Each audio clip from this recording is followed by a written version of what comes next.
What exactly are these people conserving?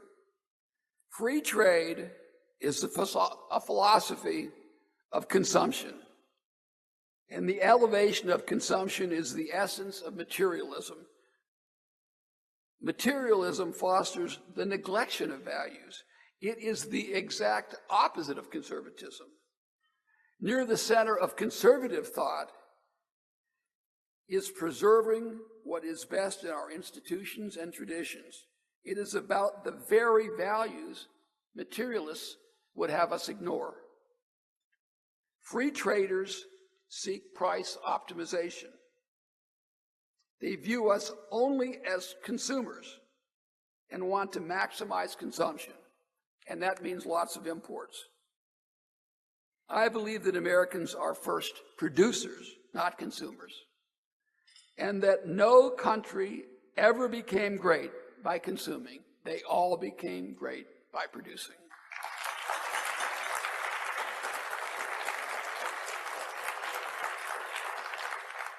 Many economists believe that we should have a free trade policy that produces the lowest price goods, and then we should enact programs like welfare or unemployment payments to deal with the negative effects this has on our citizens and our country. We believe that is exactly upside down. Our primary objective should be policies that will build strong American families and communities and create productive, high-paying jobs. That should be our goal, not cheap stuff. In a policy choice between corporate profits and American jobs, we should always protect our workers. We should never forget that there is an inherent value in work and the pride that comes from supporting your family.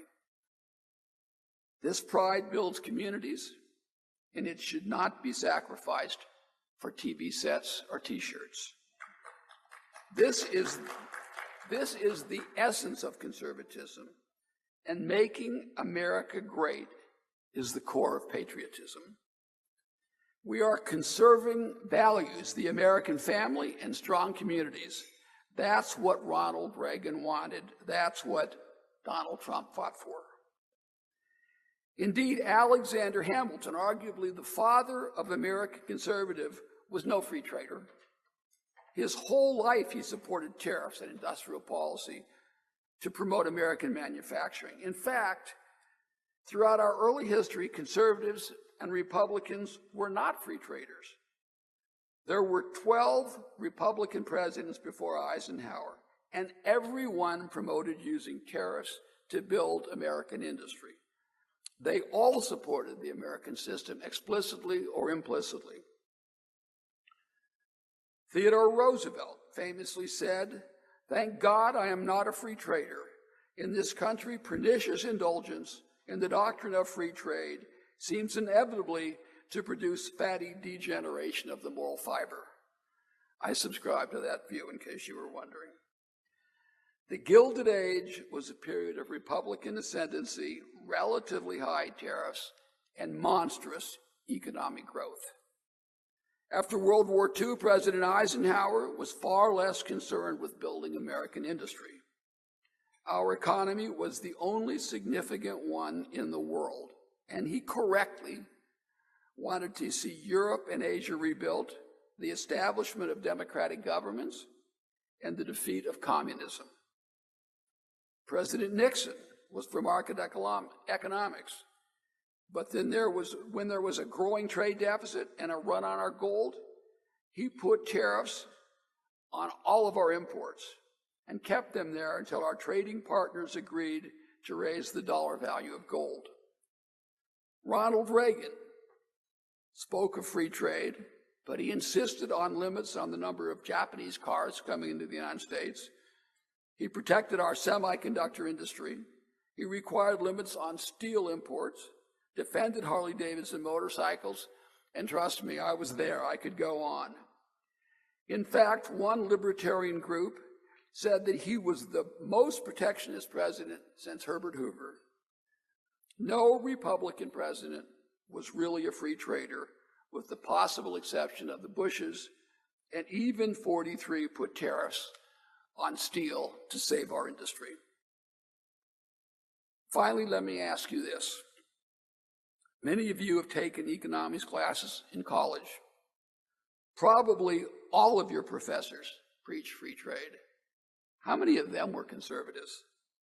My guess is not many. And if you say you had a lot, then like Johnny, you probably went to Hillsdale College.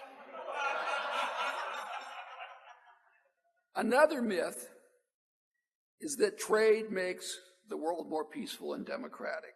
You've all heard it. This view was the common wisdom of the cognoscenti of the 1990s.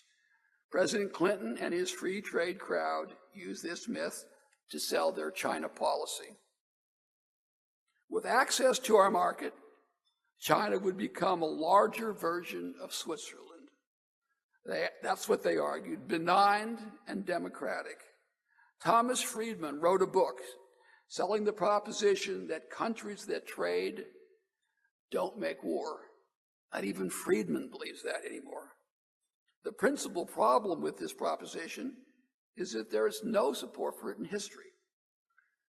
World trade was an astonishing 21% of GDP in 1913. And that didn't stop the Great War from beginning. The US and Japan had substantial trade before Pearl Harbor. The North and the South had enormous trade before the American Civil War. And of course, Ukraine and Russia had much trade and economic connections. And that didn't stop Putin from rolling his tanks in. Let's consider another myth. We were taught that trade deficits don't matter. We have heard this from economists and newspaper editorial boards forever. It is true that if you run a trade deficit one year and a surplus the next, they may net out. Likewise, running a surplus with one country and a deficit with another likely won't matter. But that is not what has happened to America. We have been running deficits of hundreds of billions of dollars year in and year out for decades. These trillions of dollars come back in the form of foreigners owning American assets permanently. There is a statistic called the net international investment position, how much Americans own abroad, equity, debt, and property, versus how much foreigners own of America. The United States net international investment is an astonishing negative $16 trillion. Foreigners own $16 trillion more here than we own around the whole world. And there is a negative compounding. Foreigners, including China, own these assets and the future income of these assets. We literally are trading the wealth of our country, the ownership of our equity, debt, and property for Christmas tree lights and toys, for tennis shoes and garden tools. We are bleeding to death from self-inflicted wounds.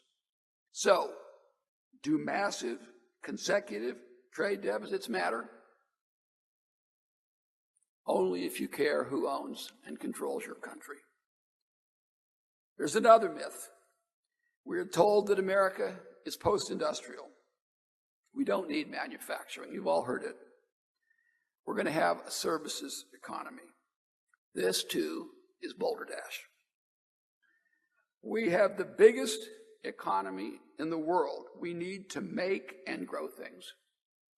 It is true that manufacturing jobs make up only about 11% of our employment. But these jobs, in turn, spin off millions of other jobs in the services sector, for example. Think accounting, advertising, transportation. Further, disproportionately, innovation And productivity and exports are in manufacturing and not services. 65% of research and development is in manufacturing. 92% of our exports are in this sector. And 42% of productivity growth is in the manufacturing sector compared to only 24% for services. And generally, manufacturing jobs pay better.